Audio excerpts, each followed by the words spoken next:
Hey everybody, and welcome back to another episode of the Navs Effect podcast. I'm your host, Naveen Gaglani. Thank you so much for checking out this podcast. If you are a returning listener, thanks for checking us out again. And if you are a new listener, I hope you guys can hit that follow or subscribe button. It would really help us out. Okay, so today is kind of an emergency podcast episode ish. I know it's been, well, as I'm recording this right now, it's been about 12 hours since the big news broke that Veejay Perez decided to commit to the UP Fighting Maroons. He's eligible for two more playing seasons beginning UAP season 89. Of course, it's, I would say, definitely the biggest move in Philippine college basketball so far in 2025. Veejay Pre won the Rookie of the Year last year, and he is on his way to UAAP stardom. And he's going to be a big time player for UP when he begins playing in 2026. So there's a lot to unpack. I brought my notes with me. There's a lot to get into. I wanted to make sure as I got into the inside story of this that I didn't miss anything important. That's why I wrote it down. So we're gonna tackle it, and I'm gonna try to provide context. I'm gonna say what I can say. I know I can't reveal everything. Many of you will be expecting that, but I will try to provide context and background information. So we're recording this right now, or rather, I'm recording it. May 24, 1:03 in the morning. It's officially Saturday. I wanted to get this recording done early, so that we could post it by Friday evening, the same day the news broke. But work beckoned. I had some things to do. I had a meeting in the afternoon, and then a little bit of something in between of a social event and work in the evening in Poblacion. It was really fun, but of course, you're not here to listen to how many Kampay highballs I had, right? You're here to listen to what happened with this VJ Press situation. In situations like this, I like going back to the very start, kind of to draw a timeline of what happened. So, the first thing I'm going to point out is interest in VJ isn't new. He was someone that many teams wanted as early as the end of his high school career. By the time he was done with senior high, also with the FEU program, other teams, rival programs in the UAAP wanted to recruit him, get him in their varsity lineups. He said no. He chose to stick it out with FEU. He was loyal. He wanted to play with his friends growing up. And it's the kind of decision you would expect a teenage guy who is humble and down to earth to make, especially a guy who grew up with his friends in the same program, same team, right? So he's loyal to FEU. He ends up having an incredible rookie campaign. Started off kind of slow, but he picked it up towards the second round of season 87. He even had that massive, I think he had a 30-point game against UST where he hit like 6 3-point shots, and he was just incredible. And that was really the game when, at least for me personally, I knew he had superstar potential, but then I saw it with my own eyes on the court with the way he was playing that, oh, this guy has superstar written all over him because the performance on the court, that competitive fire, that willingness to win, people started comparing him to Kevin Kimbao, and I thought that was warranted because this is a player who I think can be a future MVP in the UAP one day. And then his statistics garnered him the Rookie of the Year award, even if FEU didn't make the Final Four. I don't have the exact numbers right now. I did mention the statistics in a podcast episode from a few months ago, where when you compare the rookie seasons of Kiefer Geronteng, Carl Tamayo, and Kevin Kimbao, VJ Pre is along the same lines as those guys. So if you're gonna use those guys as barometers for what VJ can accomplish, well, that means that VJ is on pace to win a championship, maybe two, maybe an MVP. Kiefer won two MVP awards. KQ won two MVP awards. Jeron won two finals MVP awards. Carl Tamayo was a champion despite just playing two seasons as a Fighting Maroon. All those guys won championships. Some of them won multiple. Kiefer and Jeron won two each. KQ and Carl probably would have won more than one if they played out 5 seasons like Jeron and Kiefer did, but they played less than four. But I digress. We get back to the point now. So The greatness was there, the potential was there, the talent was there, the skill was there. But most importantly, at least for me, the mindset was there.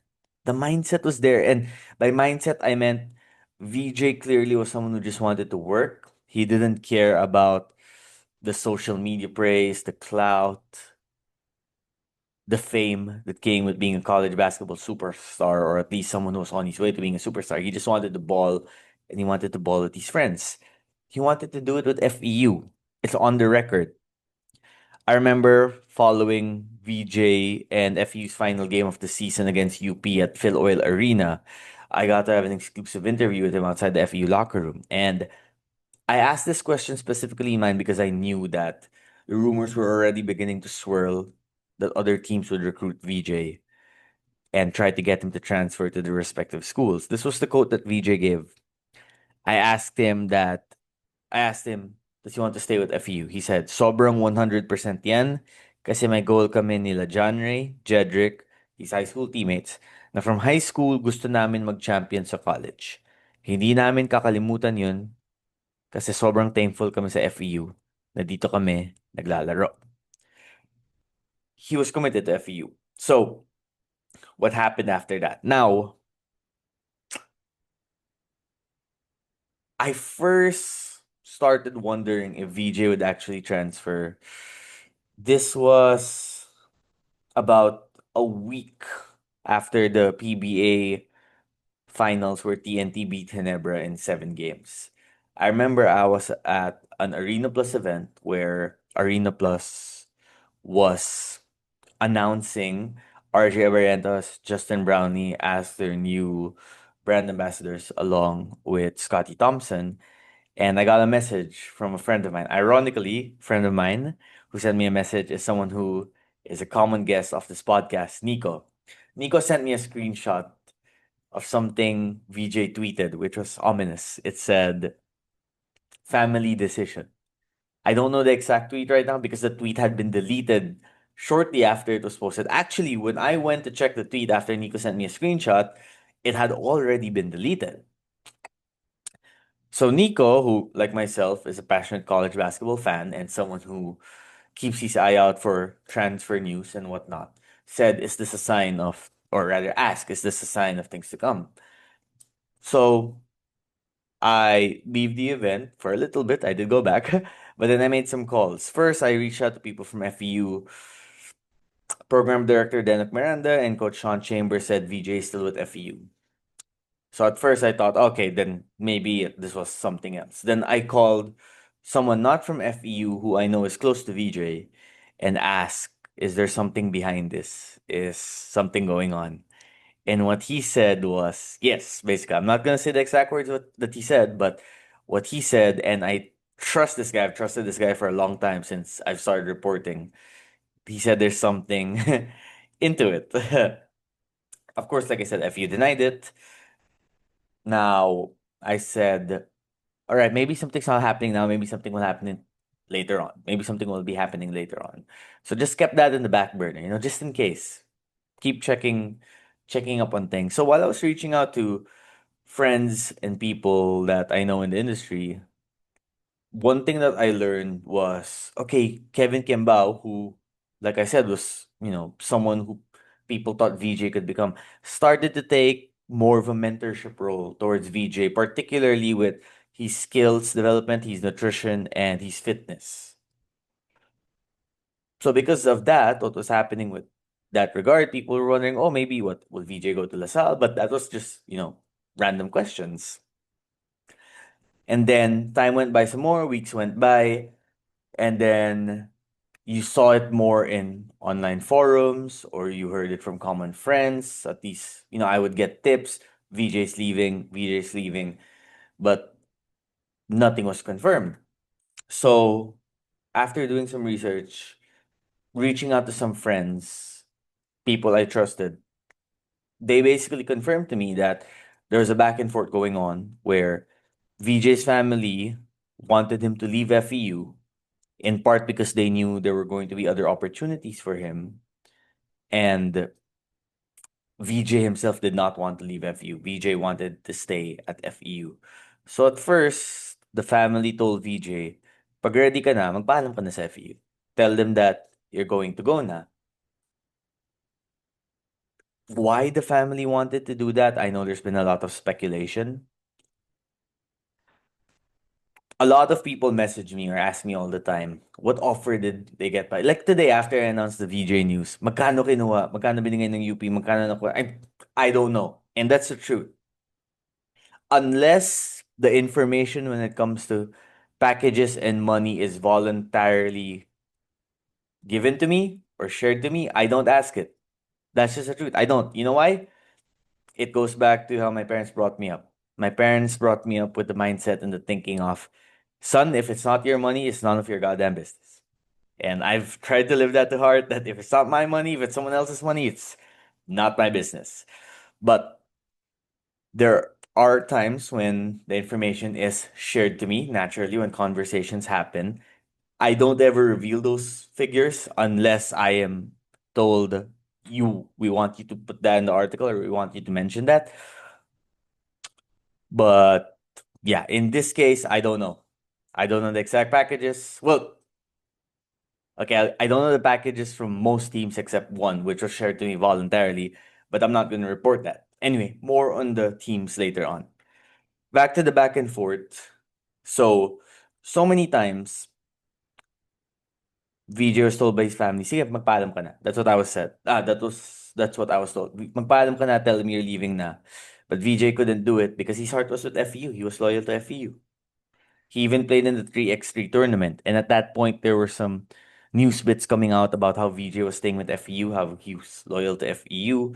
But behind the scenes, there were people who knew that there was a bit of a back and forth tug of war to say of ideas on what the future of VJ should be. So, was money the main motivating factor for VJ's family? You could say that, but not in a way you think. And by that, I mean, when I talked to someone close to VJ, what they told me was the family is thinking about his pro prospects. The family and people close to VJ want him to play in Korea or Japan and get these pro opportunities that a lot of our talented Filipino hoopers recently have been getting. And they felt that it would be more effective to get those offers, those opportunities, if he was playing for a winning program. Because take note, FU hasn't won a championship since 2015. That was the last time they made the UAP men's basketball finals under coach Nash Rosella, Mac Bello, Tolomia, Pogoy, all those guys. And they hadn't made the Final Four since season 84. So even if the family knew that VJ would lose 2 years of eligibility, they pictured his career as he's gonna go pro sooner than later, kind of following the Tamayo Kiambao trail. And there's a better chance of accomplishing that when you're playing for a winning program. And they had every right to take that because a lot of these teams from abroad, these scouts from the KBL or B League, they take whether or not you're contributing to a winning team as a serious factor. They absolutely do. That's the truth. Why? A scout once told me that a guy who is playing for a losing team can put up stats because he's probably the best player of the team and gets a lot of shots. But a guy who's playing for a winning team has to fit into a role or find a way to be really good despite playing with other good players. And that's something they watch out for. So I'm sure that the press got or have an idea about that and they thought something similar in that regard for VJ. So that was their main motivation for getting VJ to a new school. And this, I did not hear this from the family directly. Again, everything I'm hearing is from a source who I know has connections to the family. So, May 5, Monday, VJ practiced with FEU. He went home to Pampanga that night. And when he went home, his family told him, VJ, we're gonna decide for you that we want you to leave FEU and we're gonna be the ones to tell the school na lang since you can't do it. And you understand why, like for a teenage boy, I think we have to remember when it comes to talking about the college basketball players that a lot of times they are teenagers forced to make real life adult decisions. And it's easy for us sometimes as adults already to criticize their decisions, But we tend to forget that even we were teenagers once upon a time, and we probably did not always have the best judgment when we were teenagers too. So you can imagine, even for someone as mature like VJ, that this was a very hard decision, and it was. It was emotional, it was hard. The guy was picking between the school teammates and friends he loves, and his family, who he also loves. Anyone in that position, no matter the age, will find internal conflict and strife. It's not an easy decision to make, right? So we broke the news on All Star that VJ's family informed FEU. Specifically, the parents informed Molina, Sean Chambers, and Miranda that they wanted VJ to leave the school na. And then that same day, Mark Molina, the athletic director of FEU, went on the record to share some important notes. He said a few things, but the important stuff are basically that one, VJ leaving FU is not his choice, it's the family making him make the choice. He even shared that there were times VJ was crying and pleading with FU to convince his parents not to let him leave. He also was crying to his teammates, sharing about his emotions. And the one that really caught people's attention was when Molina said that friends from management of UP and LaSalle gave guarantees that they would not recruit VJ. Now, whether or not the understanding was it to Mr. Molina, whether or not the understanding was they would not recruit him as long as he was still committed to FEU, or the slippery slope there would have been what if he's not committed anymore? I'm not sure. But that same night, I heard people telling me also that yes, for now, they might not recruit VJ, but what happens when he's no longer enrolled? Because his enrollment with FEU ended sometime middle of May. And what if VJ himself is the one to say na that he wants to leave FEU now? Would that open the opportunities for not just LaSalle and UP, but all the other schools to come in? Ultimately, that's kind of what happened.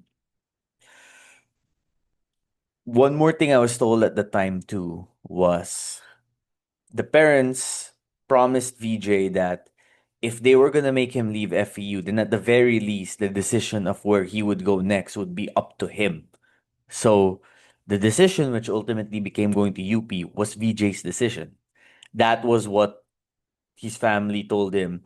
Since we're making you leave FEU, this is your choice. Pili ka where you think is good for you. All right, so this was about May 7, May 8-ish when news went public that he was leaving. And over the next few weeks, VJ slowly started changing his mind. Started seeing, of course, he was still heartbroken that he had to leave FU. I bet that that would probably still be what he would want to do right now, even. But he was starting to open his eyes up to the opportunity or the possibility of playing elsewhere. So when that became apparent, they started planning for what VJ's statement would be. And that was a very well written statement that VJ posted late Wednesday morning about 12:30ish on his social media about his decision to leave FEU. You could see why it took a few days to post that. I heard that there was going to be a statement as early as Monday morning. Then a lot of us were waiting for the statement to drop.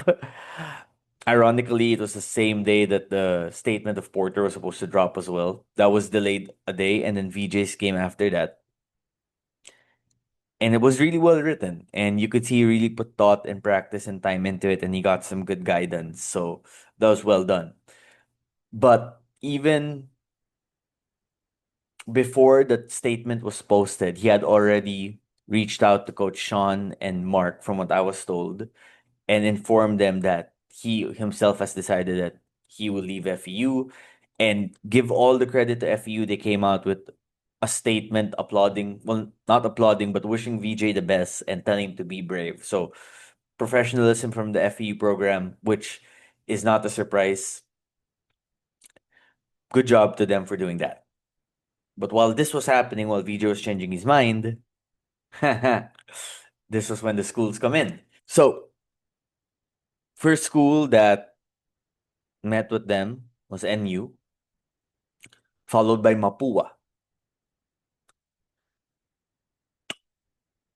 followed by UP. I heard that UST wanted to set a meeting as well. I'm not sure if that ever pushed through. I heard that Adamson had interest, but I was told that maybe they weren't going to be all in into trying to recruit VJ because they knew he was going to end up with another school. And then there's the ultimate X factor here, which is LaSalle. Was LaSalle the family's first choice and VJ's first choice? Yes, LaSalle. This was when they first started opening their mind to moving or to transferring. But LaSalle didn't join into the fray right away, still wary of their promise not to try and recruit VJ. But that's not the only reason. Take note, LaSalle was also busy finalizing their commitment and recruitment from LeBron James Diep, the reigning NCAA MVP, NCAA high school MVP. And because LaSalle had Diep, they won Asia Basket, they started preparing for Phil. It's not like they were putting all their attention into trying to get VJ. And at the same time, they were trying to stick to their promise that they wouldn't recruit him. But towards the tail end of this process, when it became apparent that leaving FEU was going to be VJ's choice as well, LaSalle started considering coming in. But they didn't do it right away. The other schools did. And even after the schools I mentioned made their initial pitches to VJ, they were still waiting for LaSalle to make a move. LaSalle didn't right away. And from what I was told, while this was happening, VJ and his family felt that maybe LaSalle doesn't want them as much as they wanted LaSalle. So now suddenly UP became a lot more attractive. And you have to give credit to UP. UP made a good pitch, basketball wise as well. They said, we just lost LeBron Lopez. We're losing a lot of the veteran and former NU Bullpup players. After season 87, you're going to come in. You're going to have that position to yourself. We lost Torculas as well. You're going to be one of our go-to guys. You're going to get the chance to develop your game. And you get to play for a winning program while you're at it. So that started to be more appealing, which takes us to today, or rather yesterday, Friday, May 23. The UP LaSalle thing was almost like a blinking contest to some degree, where I felt like each school was waiting for the other to make the first move before they would come in. UP made the first move after they found out that VJ was available and he himself was no longer enrolled and committed to FEU. And then LaSalle came in later on, but by then, by the time LaSalle started, letting their interest be known, the family and VJ was leaning towards UP side already. I was told by a source, not from LaSalle, so I haven't confirmed this from the Pre family or from someone from LaSalle, but a source that like I said earlier, I really trust, told me this. LaSalle was expecting VJ to do a campus visit, if not on Friday, then sometime soon. But early Friday morning, they got a text from VJ's family that they were no longer going to do the visit. Because what was happening was the press were finalizing with UP. And later on, Friday morning, VJ would go on to UP and finalize his commitment, which ended up in the picture that we saw that was posted. And that's all she wrote. Veejay Pre is a UP Fighting Maroon. UP has secured its next star after the Bullpups leave. And they have a lot of talent, 89 and beyond, because even after 88, you think about the guys coming in next year, Payusing, Maga, Remogat will still be there. Jacob Baila will be in year 3, will be better. Second year of Miguel Inigas, he'll be better. Who knows if Chico Briones will still be there, but he'll probably be better if he's still there. And then you put in Veejay Pre, the go-to guy. A man, a young man who has MVP potential written all over him. So UP has secured its plan to contend for the foreseeable future. And one more thing, I just want to share a text message I got from a source I trust near at UP. This is what the message said. Oh, by the way, we should also mention Josh Coronel. He is really good. Gagate will be better by next season. Gianni might still be there. And who knows? Andy Gimao might also be there. So they have the potential to be very loaded. This was the message I got. We are not yet done for season 88. We still have a surprise coming. What's that surprise? I don't know. We'll find out. But it looks like they might not be done. So, anyway, I've covered a lot of college basketball and recruitment and transfer developments since 2014. This might be the most unique of them all, just because of all the layers and everything that happened and the surprise ending. Because, I got messages after the announcement came out, pare, ready na yung jersey swap ko na nakalasal siya. Some content creators told me. I'm not surprised. I had the jersey swap ready where he was wearing LaSalle too, because for the longest time it seemed like that's where he was going. But UP ended up winning this recruitment battle by being timely, by entering at the right moment, the most opportune moment. And like they have with many other recruits in the past, they were able to convince these recruits to say yes to them. And that's what Veejay did. This was Veejay's choice. The family is happy with this choice. And I'm very curious if this will be a sliding doors moment down the line.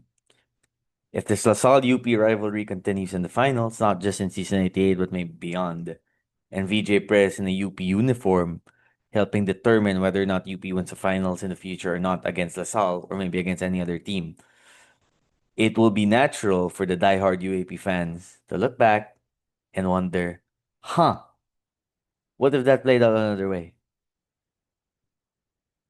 I'm not saying LaSalle's disappointed. That I'm sure there are some who are disappointed, especially those because a lot believe VJ would end up with them ultimately, if not right away. LaSalle did get Diep though, and they're very excited about his potential. They also have Mikey Cortez, Jacob's younger brother, joining the Phil Oil roster, and a lot of people are excited for his potential. And they have a good team coming in this season. But VJ Pre is also VJ Pre. And UP just gained massive talent in getting this reigning rookie of the year to be part of their roster. And to VJ, I hope he's happy. I hope that things are great with his family. And I'm sure the FEU community will always cherish the time they had with him because he will always cherish the time that he had with the FEU community, that's for sure. And more than anything, I just continue to be amazed by college basketball in the Philippines. It's wow. Wow. Anyway, that was our emergency podcast. Thanks for tuning in. Thank you to our friends over at Melbet. And thank you to you, the viewer, for checking out this episode and our other episodes. If you have, please leave a comment. Please like on YouTube. Please share this on Facebook. Please share this podcast to your friends. Keep listening. God bless. Thank you.